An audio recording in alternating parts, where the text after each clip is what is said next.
Hordoftoonni YouTube Walloo Asiitii akkam jirtan jechaadha. Egaa har'a gaafii namoonni baay'een na gaafatan akkaataa ittiin imeelii keessan paaswoordii isaadhaa jijjiirtan isinitti agarsiisa na waliin tura.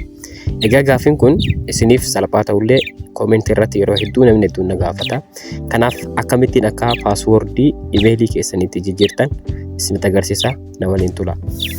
Egaa bilbila keessan seetingii isaa keessa deemtanii ergaa seetingii bilbila keessanii keessa seentanii gadi ofuudhaan asitti Google kan jedhu kana tuqxan. Yeroo Google kan jedhu kana tuqxan imeelii keessan isiniif fidaa jechuudha asitti. Egaa ergasii booda imeelii keessan san akkasitti tuqxan. Ergaa imeelii tuqxanii boodatti manage your Google account kan jedhu kana filattanii ergasii asitti Google password kan jedhu kun isa kennu kana jechuudha. Google password yeroo filattan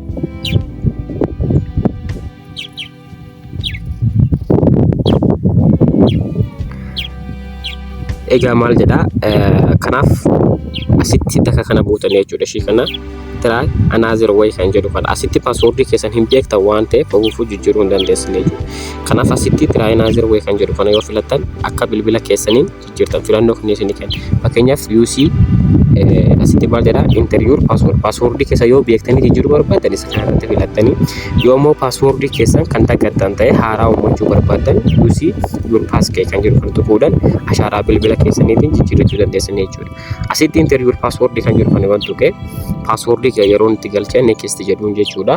Maal fidaa password haaraa kan jijjiiruu na godha jechuudha.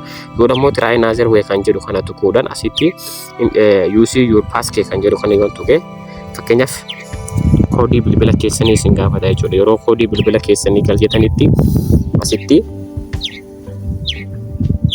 egaa password haaraa akkasitti uummattanii jechuudha. New password kan jedhu kan isa jalqabaa kanarratti password haaraadha kan isin uumtanii.